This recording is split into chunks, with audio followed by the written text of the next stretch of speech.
All right, so in this video, I'm gonna go over my favorite oil painting supplies. I'm gonna give you 10 tips to make getting the right supplies a lot easier, cheaper, and just less complicated. Now, if you wanna get any of the materials that I talk about, I have links to all of them in the description of this video. I've also made a beginner supply list and an intermediate painter's supply list, and those are linked down there as well. So let's start with tip number 1, which is know where you are. Meaning if you're just starting out, you don't need materials that you see somebody using who's been painting for 3 or 4 decades. That's like you starting to learn how to drive a car and you insist that you must learn on a Ferrari. I have a rule with painting supplies, which is don't ever buy something if you don't understand why you need it. Meaning don't just buy something because you saw some other great painter using it. And if you're just starting out, your process should be as simple as possible. You shouldn't be needing tons of different mediums and tons of colors and tons of brushes and working in tons of layers that require specific materials. Shouldn't be worrying about glazing. Should be worrying about painting. Also tied into that is the answer to your painting problems is not better materials. It's a very common pitfall I see people make is they think, oh, like my paintings aren't good because I need these certain materials. No, you need to be focusing on the fundamentals. You need to be focused on your drawing, your values, your colors, your composition, and your edges. You know, as you practice and get better, you'll naturally start figuring out which materials you personally like best and what you need to do specifically what you want to do. But at the beginning, just keep it simple. All right, tip number 2 is student grade paint is fine. A lot of people ask me like, should I get the student grade paint? Should I not get the student grade paint? Oh, I've heard it's really bad. The colors are bad, blah, blah, blah. Look, I used nothing but student grade paint in college, and I feel like I painted a lot of really good paintings. At no point did I ever feel limited by them. Yes, they are cheaper, and if getting cheaper paint is going to allow you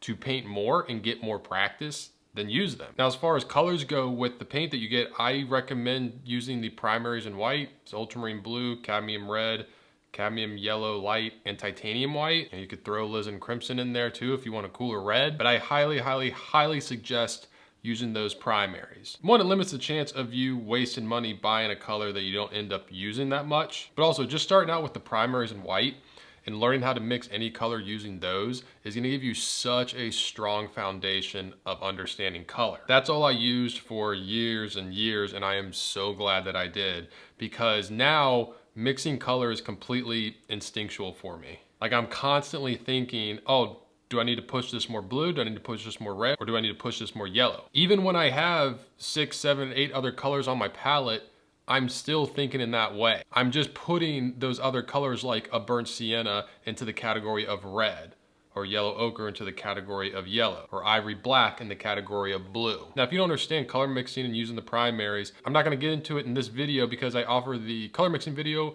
from my Foundations of Oil Painting course for free. There's a link to that in the description of this video. All right, tip number 3, the less brushes, the better. I know you walk into the store and you see all these brushes and you think, oh, like I need to get a lot of brushes and each brush has its own specific purpose. And I saw Bob Ross using a fan brush and a thick brush, and this artist that I really like uses this kind of brush and that. You know, you're gonna see a lot of really good painters all using different brushes. Some like synthetic, some like bristles, some like filberts, some like flats. But I can just give you the guidelines that I go by that have worked for me. One is the fewer the better. I have a brush set with Rosemary & Co brushes. I specifically made it as few brushes as possible. One, to keep it cheaper. Also to encourage the student to learn how to use a brush in many different ways. You know, use it on its side, use it on its tip, use it flat, use it thin. And most of the paintings I do, I only use 3 to 4 brushes. And a lot of times when I'm changing brushes, I'm just moving to a bigger or smaller one. Another guideline is try and use a bigger brush than you think you need. Everybody's always trying to go for a small brush and just painting very, very carefully. I always try and use as big a brush as I can.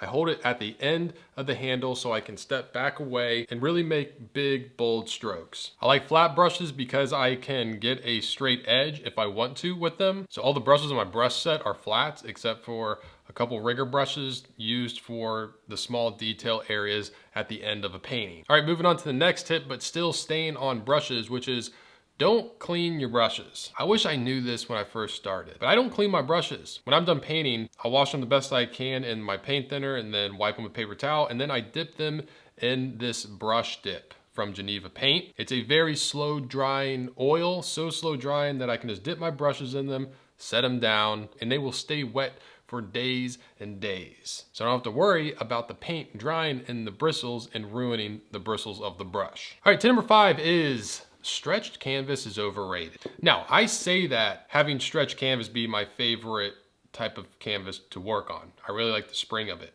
But I feel like it's overrated because I feel like anybody that starts painting, the first painting surface they think of is stretched canvas. Like, oh, like I'm not a real painter unless I'm painting on stretched canvas.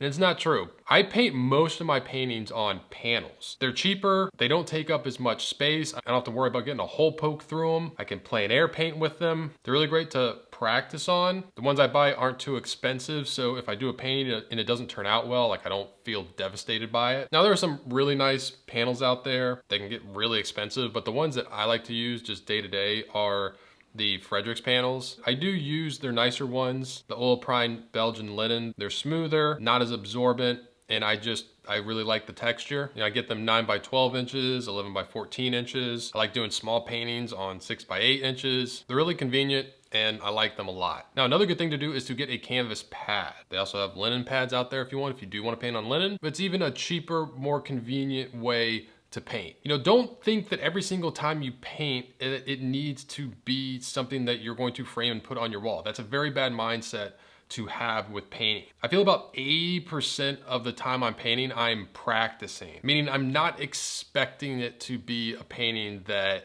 I would sell or like want to hang on my wall. A lot of times it's studies, it's trying something out, it's going out and plein air painting, in which case most of the time it doesn't pan out. But you shouldn't be painting for the end product. You should be painting for the process and enjoying that process. All right, next tip is medium is overrated. Here's a little secret about oil painting. You don't need medium. Now you can use it, yes, I use it. I like to use Gamblin solvent-free gel. There's no toxic fumes, which is nice. It speeds the dry time of the paint a little bit. It's nothing that I'm like banking on or like, oh, like I need this to dry fast. Actually, in general, I don't think you should be purposely trying to buy mediums to dry your paint faster. If you want your paint to dry fast, just go use watercolors and acrylics. One of the cool things about oils is the slower dry time. It allows you to manipulate the paint on the canvas, allows you to work colors into other colors, allows you to get softer edges and really push the paint around. But you don't need it. Just last week, I was in Katie Cundiff's painting studio. She's a great painter based here in Sarasota. And I was looking at her paintings, I'm like, wow, like these are so great. And I asked her, I was like, what medium do you use when you paint? And she's like, none. I was like, really? And she's like, yeah, I just use straight paint. Now, I'm not saying there's like a right way or a wrong way where you should use medium or you shouldn't use medium. I'm just letting you know that you don't need to if you don't want to. I feel like most of the information out there is like, oh, like you need this medium, you need this medium at this part of the painting, then this part of the painting you need another medium, and this part of the painting you need another medium. And it's like, no, like especially if you're just starting, you shouldn't be worrying about all that stuff. And also a lot of times using medium, I feel like will prevent new painters from using the appropriate amount of paint, which is supposed to be a lot of paint. You need to put a lot of paint out on your palette and you need to load your brush with enough paint. All right, tip number 7 is you can oil paint without toxic fumes.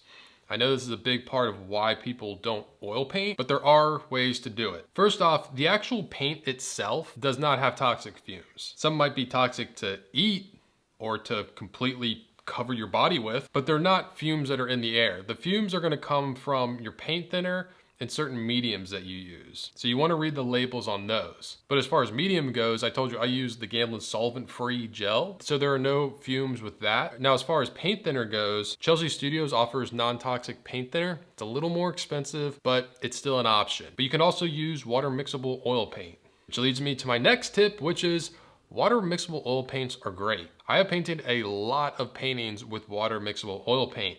And I always get people asking me like, oh, like how did you use them? Did you use water? Did you know, like what did you use with them? I did use water with them.